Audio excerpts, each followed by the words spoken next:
Kahapon, nag-alaga tayo ng mga batang kambing at baka. Wala lang gatas. Ayun! Okay, 1, 2, jacket. Ganun na. Go. Ito ha, hindi ito ha. Hindi natin siyang i-inject. Baka ako may Ay, hindi ako babuyak. Para nating malaman kung yung bakal ay talagang mainit na mainit, before natin gawin sa baka, Siyempre. no, hindi. Hindi natin i-test yun. Today, paggawa naman ng pagkain ng baka ang nasa list natin.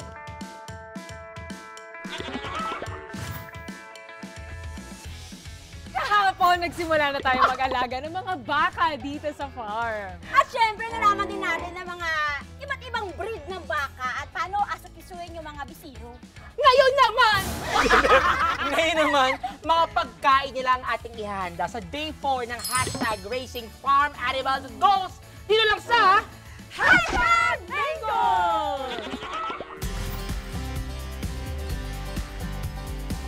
Nandito tayo ngayon sa maisan dito sa Juliana's Cattle and Goat Farm. Yes, meron silang sariling maisa na kaya mag-sustain ng pagkain ng 1,000 na baka. Mahigit 1,000 na baka. Correct. Kayo ba mga beses na try nyo na bang mag-harvest ng mga mais? Oo! Talaga? Ako, mahilig ako talaga. Talaga? Totoo to ah. Promise. Baka may ano to ha? Hindi totoo. Saan talaga? Sa harvest mo. Sa kami na Ako nakapag-harvest ako sa rice cooker. Nalagyan ko ng butter. Oo, ang sarap. Ikaw? Ay, oo, syempre. Since na probinsyana girl ako, nakapag-harvest na rin ako sa sarili naming farm. Totoo yan? Totoo. Anong farm nyo? Anong mga crops doon? Hindi kasi yung tatay ko kasi, di ba, farmer. So may mga tanim kaming maisan nung araw. Ay, ano So, hindi. Syempre yung ano lang, maliit na hectare Hindi lang. mo naman na to kasi parang naging rocks ages. Hindi ako na talaga yung estatwa din. RK talaga itong RK. kaibigan natin. Yes. Ito mga kasama pa rin natin, si Sir Edgar, para Good marami morning tayong po. malaman tungkol dito sa maisan. Okay. Sige ma'am. Basically po itong aming maisan, ito po i-fertilize natin ng aming sariling produce na organic fertilizer from our poultry. Nag-process kami ng chicken manure and then ito fertilizer. Pinertilize namin dito sa aming maisan. And then basically, mamaya-maya konti, harvestin natin itong ating mais. Siyang ito papakain natin sa ating mga baka. Sir Edgar, question. Okay. Hindi po yung pwedeng kainin ng tao. Theoretically, hindi. Kasi siya ay feed grade. But sometimes, pag medyo siya ay malambot pa, merong pa unti-unti na tumitikim din. Kayo, Sir Edgar, tumitikim kayo, no? Tumatakas. Yes. Matamis din ho siya. Ayun. Matamis din. Pero feed grade talaga siya. Feed grade siya. Gano'n po ba katagal na mag-harvest ng mais? Okay. Dito po sa atin, since na gumagamit na tayo ng ating medyo meron tayong semi-automatic or may mga makinarias tayo na ready for harvest na sila talaga, no? Sila pong kaakibat natin, silang katulong natin sa pag-harvest. So basically, ang isang hektarya siguro mga more or less 1 oras lang, ma-harvest na natin siya. Ilang hektarya po ito, Sir Edgar? Itong taniman natin standing crop, ito mga 2 hectares ito hanggang doon sa likod. So pag magandang panahon, mga 2 oras, ma-harvest na natin ito. Pero at least kayo, no, makina na yung yung ginagamit yung pang-harvest. Kasi nung araw, tao talaga, isa-isa. Manual. Kaya mahirap. Hindi nyo na po siya ginagawa dito, Sir. Yung manual. Pag medyo hindi tayo pinalad, pag maraming rainfall, may bagyo or tag-ulan, minsan ay gumagamit din tayo ng manual na pag-harvest. But basically, pag umayon sa atin ang panahon, tayo po talaga ay katulong talaga natin ang mga makina na siya po talaga ang maging katuwang sa ating pagpapakain sa ating medyo may bilang ng mga baka. So paano po yan? Halimbawa, hindi po sumang-ayon yung panahon. Wala po tayong supplies. Ano po yung parang plan B natin na pwedeng ipakain sa ating alternative sa ating sa animal? So marami naman pong alternative, but sa Juliana's Cattle and Goat Farm, that's why pinapractice natin itong pagsa-silage, yung pagbuburo or ating pag-process ng ating pagkain in such a way na pagdating sa kagipitan, ika nga, mayroon tayong buffer stocks ng ating pagkain. So sa farm, mayroon tayong basically mga 1 million or mahigit pa kilos of silage para pagdating yung katag-ulanan or sobrang tag-araw na wala tayong tanim, may papakain tayo sa ating mga alagang baka. Ito na yun, Sir Edgar, kapag na-harvest na siya. Ang tigas nga, no? Diba? Parang laruan. Hindi totoo yung sa mga... Ang tigas. Sobrang tigas. Matigas nga, no? Oo. Grabe Matigas siya in fairness. Yes. Tsaka mahirap siyang tagalin. Naalala ko nung araw, pinapaltos yung kamay ko para magtanggal ng pira-piraso Butil. niyan. Okay, Butil, opo. yes. Sobrang hirap. Tinatanggal pa to, sir, sa cob? Or parang Kusal. minamash na lang siya? Okay, pag ginagamitan natin ng ating automatic harvester, siya chop, no?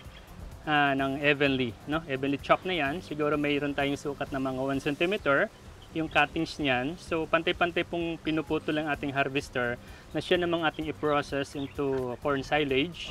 And then after 21 days, pag na-ferment ng ating silage, siya naman ang ipapakain natin sa ating mga alagang baka. So usually sir, yung ganito pong corn, sa baka po ito? Or pwede po sa ibang alaga? Yes, kagandahan lang ng teknolohiyang ito, for example, na meron tayong labis para sa ating mga bakahan, siya po antay natin ng mga 1 linggo na laang, so pwede na po ito sa manok. Pwede naman siya pakain sa manok. Hindi ako kayo muna. Ginigiling pa po yan, di ba? Yes, oho. Tapos bago siya pakain sa mga manok. Opo. Dami, alam mo, farmer ka. Oo, iba talaga tong RK nating friend eh. Ano, ready na ba kayo mga besties? Yes, ready Sige. Sir, saan po kami pwedeng tumulong sa inyo kasi wala po kami pong dalawa walang Yes. experience sa Okay. pag-aani ng mga corn. So kung gusto niyo i-experience ang pag-harvest ng mais, titingnan natin kung kayanin natin. So, Ayan. si Ma'am ay Yes! pupunta sa tractor. Para sa mga baka, mga bestie, tara na, Okay, mag-harvest na tayo. sige po.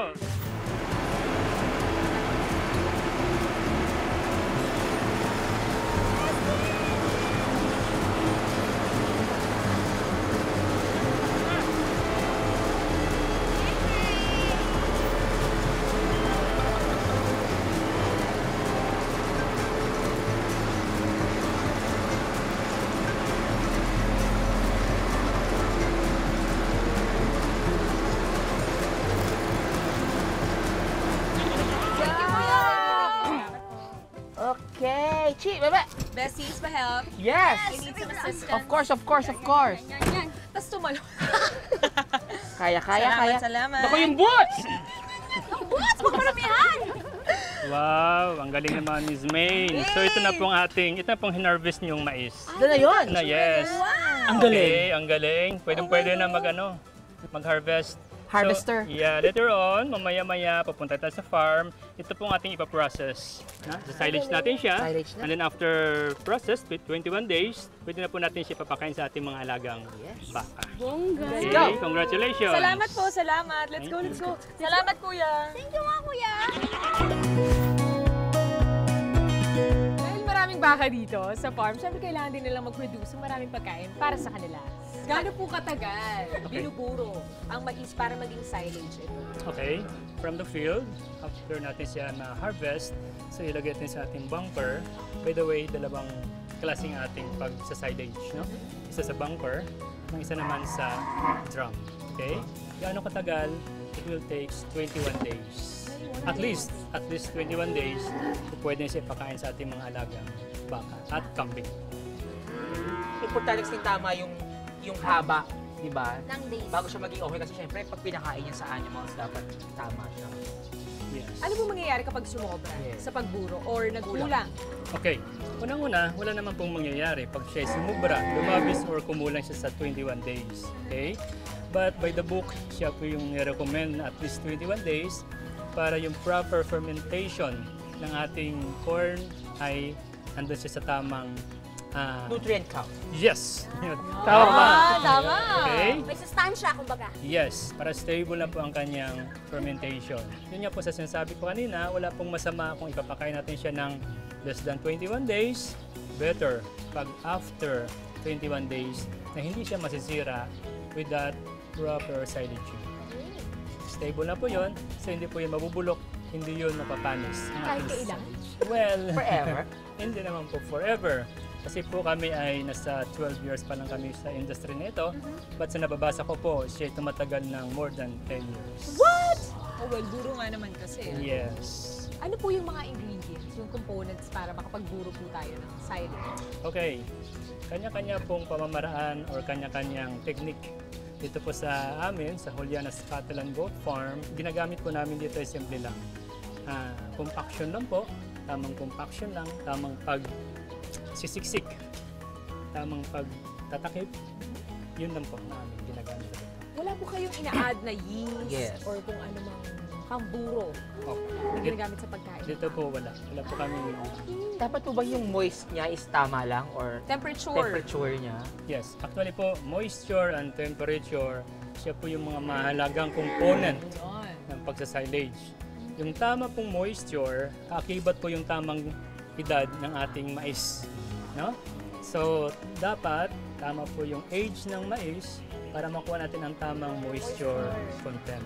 Okay? Pangalawa po, ang technique from the field papunta sa ating bunker, dapat po ay may tamang oras din para makuha natin ang tamang temperature or temperatura. Bakit? Pag hindi natin siya ma-address o hindi natin ma-process kaagad, ang tendency ng ating silage, iinit po yan. Papunta yan sa pagkabulok. Bulong. Pero sa'yo talaga binulong. Hindi naman po. Binulong ko po, hindi kita inamoy. Okay? Ang amoy, oh. Yes, of course, mabango po. So, ganun po yun. Pag hindi tamang temperature, hindi natin makukuha yung tamang texture ng ating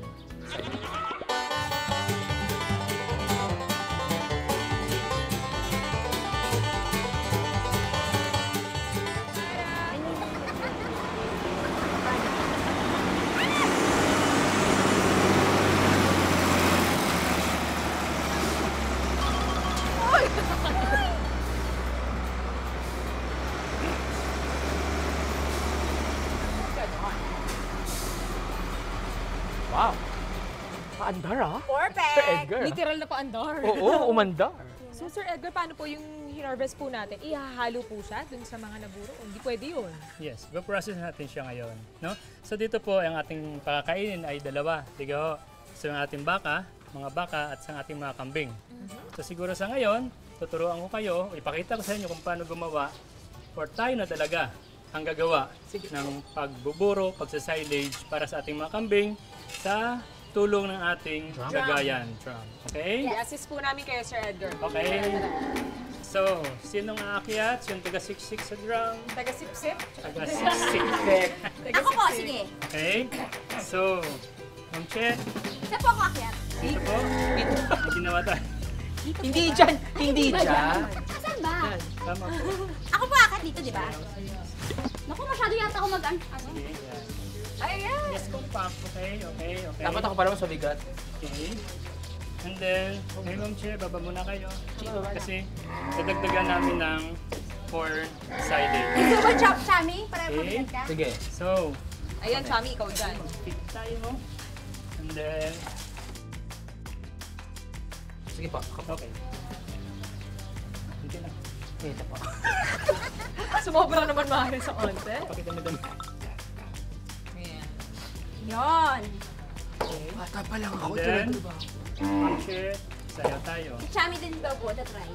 Ako din. Try mo. Ay, sinawakan ko nga ito. Itong rake ng nakaganon. Baliktad. Oo. Tapos tawa ka malakas. Grabe naman, iba na yun ah. Bakit ka doon? Okay, ingat po, ingat. Wala akong balance. Okay. Okay. Hashtag bingo. Maraming gusto i-achieve. Okay, okay na po Okay na yan. po to? Okay. And then, lagdag ulit. Miss Okay, May, ganda. you want to try? Ikaw sa tungkol. Yeah, maglagay ka muna. Okay, sige. Sino mag... Bestie, pasok! Ay, Okay. ang taray naman ng ano ng... Grabe! Ano? Naka-wash shoes! Okay. I'm your minion. Tan, tan, tan, tan. Okay. Sige nga, isang Okay, step. very Daddy! good. Tararatatat. Okay. Okay na po yan. Yes. Yan pong tamang Ay, pamamaraan hindi dyan! ng pagsasilage. So, dapat mayroon tayong sukatan, ano? So, dapat mga 6 inches lang or 8 inches lang and then compact, fill in, compact, Fill 8 in. inches po. Yes. Pwede na to. Uy, hindi ito, Bessie. Kulang. Grabe ka. Kulang. Ano, dadagdagan pa po ba natin? Sige, pupunan Para natin konti siya. pa. Yan. Hanggang mapuno po natin. So mga 3 inches pa lang yan. Another additional. Bango ng amoy. Okay. O, sayaw, Chi, sayaw. Okay. Yan. Then, Isa pa po? yes, compact. Okay. And then, siksikin mo ito. Siksik, Chi. Siksik. Ganon. Ginit by gigit dapat. Siguro okay na yan. Yes. And then, ang gagawin natin, tatakpan lang natin. Antayin natin ng 21 days and then pwede na ipakain. Yung parang Sabi kasi ni Sir Edgar, tatakpan natin. Kami niya ba? Patay na yun. Okay. So, ganyan na po yan. Wala na po talaga idadagdag na kahit Yes. Yan lang po siya ka-simple. After 21 days, pwede na po siyang kapakain sa ating mga alagang kambing. Okay? Bongga. Meron po kayo dito na naburo na para lang po makita namin yung Meron po Kulay. tayo. yung consistency. Meron po tayo. Marami po tayo rito. Para matikman natin. Okay, mga besties, after 21 days, ito na po ang ating finished product. So ito na pong ginawa nating silage, no? Ang nakaraang 21 days. Wow. So titingnan natin kung tayo successful, okay? May amoy kaya to? 1, 2, okay. So, May bungo! okay. So, Bango na. pansin niyo po, after May alak, 21 ha? days, hindi nagbago yung kanyang texture, yung kulay, hindi siya parang green pa din po. Pwede pong Green. hawakan? Yes, pwede po siya hawakan. Hindi natin ano. Okay? So, ito na po. Ang galing. Yeah. Oh my God. May alak! So, pag ito pong stage ng ating silage, yung ating pag-aatsara or pagbuburo, siya po talagang ideal na pwedeng ipapakain sa ating mga alagang kambing. Tsaka ang lambot na niya po, no? Yes. Kulang sa Number- carrots, tsaka papaya. Oo, yun ang ganda. Okay. Ngayon, sa-challenge na kayo. Kakainin. Same. Kakainin natin ito. Adamingan. Unahan. Ganito din pong process ang mangyayari sa ating bunker silage. No? After 21 days, ganito na pong kanyang texture. No? So ganito na yung physical appearance niya. So ngayon, i-try natin na kayong magpapakain ng ating mga alagang baka. Ah, sige po, challenge accepted, Sir Edgar. Challenge accepted. Okay. Laban. Peter, 38 na tinidor. Okay, ito. Ang bango, ah. Share kayo dyan. Distribute mo yung tama para makakain lahat. Oh, Chami. Oh, try mo, dali.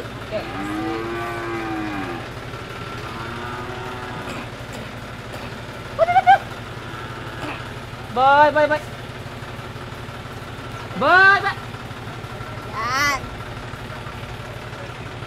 Bye! Wala na! Yan na, madami. May? Para na. Go.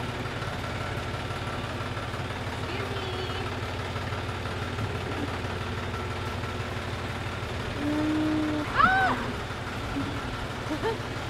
26! 27! 27!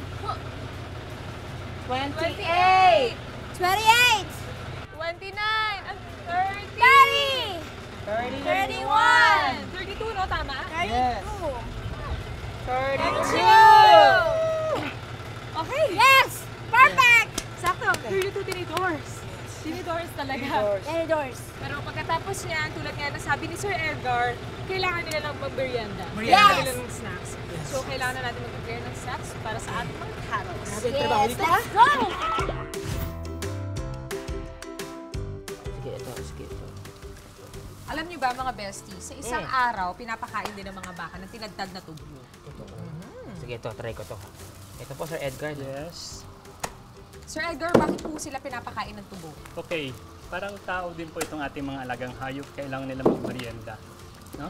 So after ng kanilang main course sa umaga, in between, magpapakain tayo ng tubo para sa kanila. But yung tubong ito, hindi ordinaryong tubo ito. Sapagkat ito ay fertilized ng ating gawang patabang organiko. Sir, bakit po tubo? No? Okay. Bakit tubo? Ano mga benefits po nito? Yes. Okay. Ang tubo po, mataas ang kanyang sugar content. No? So itong ginagawang asukal, it so happen lang kasi na meron tayong patanimang tubo na pinertilize ng ating organic fertilizer. Nung harvest time na, hindi natin siya pinadala sa sugar cane central. No? Sa sugar central. Pagkos, pinakain natin siya sa ating mga alagang baka. Organic po pala ito. Correct. Gano'n po kadaming tubo ang kinakain po nila? Siguro, matatansya natin siguro mga 1 kilo bawat Bawat baka? isang kilong tinadtad na tubo. Dami ha. Ingat sa Ingat, pagtad. ingat. Tama po ba? Tama na po, no? Tama po yan. Very good. Masarap din yung kainin ng mga tao. Alin? Yan, tubo. Sige nga. Pinapanga. Pero iba po yun, Yan. no? Iba po yun, no? Yung tubo ng tao. Pwede po ito. Same din po. Same din, di ba? Ano yung pinapangas, pare? Pinapangas yan, kumbaga kunyari ito. Pakita mo nga sa amin kung ano yung Oo, pinapangas. yung pangas. Pangasin mo yan. Kasi tinatanggal itong balat, yung ganyan. Papangasin. Hindi, ganun, tatanggal mo Pangas yan. kasi kain. Hanggang sa maging puti yung laman, tsaka mo siya igagalang. Hindi kasi nung panahon din namin sa bata, nilalako siya. Nakabalat na siya, tapos talagang kakagatin mo, parang candy. Ay, tatanggalin mo Diba? yung katas ng tubo. Ganun siya. Ah, ito yung yung merienda and mga candy nung 1800s. No, 17th century. Actually, it's 16 eh. Teka lang, Sir Edgar, okay na po ba ito? Yes, very good. Okay na po ito. Tamang-tamang pagka-putol. So, pwedeng-pwede na po siya ipakain sa ating mga alagang baka. O, Chichi, palagay na siya mga, kasi ako na nag-itak Sige, eh. ilalagay ko na yung sa sako. Oo, ha? Serve na. Oo, nag-serve. Masarap ito. O, iwanan ka muna namin dyan. Mag-joke-joke ka muna. Yan mga bestie. Sige lang, ako na bahala dito. Ingat Kayo kayo. na tayo Ingat doon. kayo. Sige, Sige patawa na, ka ha. na kayo. Susunod ako. Tatakbuhin ko pa yan. Sulta, ingat Oh, sure. Hello mga kaos! Ayan, kumain kayo ng bonggang-bongga dahil kami ang nag-prepare nito ng mga besties. Yes. Tumukbang nyo na itong mga tubo! Let's go! Baby! Oh. Umuyak. Eat all you can! Ito. Kain! Eat all you can! Mga bestie! Oh. O, ayan na, bigyan na lang natin sa kanila pag salusaluhan nilang lahat yung mga tubo. O, hashtag goal achieve tayo sa pagpapakain ng tubo sa ating mga cow. Yes. Para tayo naganda ng pagkain sa fiesta. Fiesta ng mga baka. Correct. Totoo mga best. Dahil bukas, last day na natin dito sa farm. Okay? Bilang last day na natin, nabalitaan ko may pa-challenge daw si Sir Edgar. Ano to? Ano to? Mag-aalabaka daw tayo sa isang Dahil meron daw magpapaanak. Ay! Paano? Lehitimong papapaanak ng baka. So, ibig sabihin, cow madrona. Tita Witty! O, abangan niyo yan bukas dito lang sa Hashtag Mango! Sa huling araw natin dito sa rancho, may maglilinis ng kwadra, may artificial insemination, at may susubok magpaanak ng baka. Abangan niyo yan bukas dito sa Hashtag Mangoes! Go, go, go!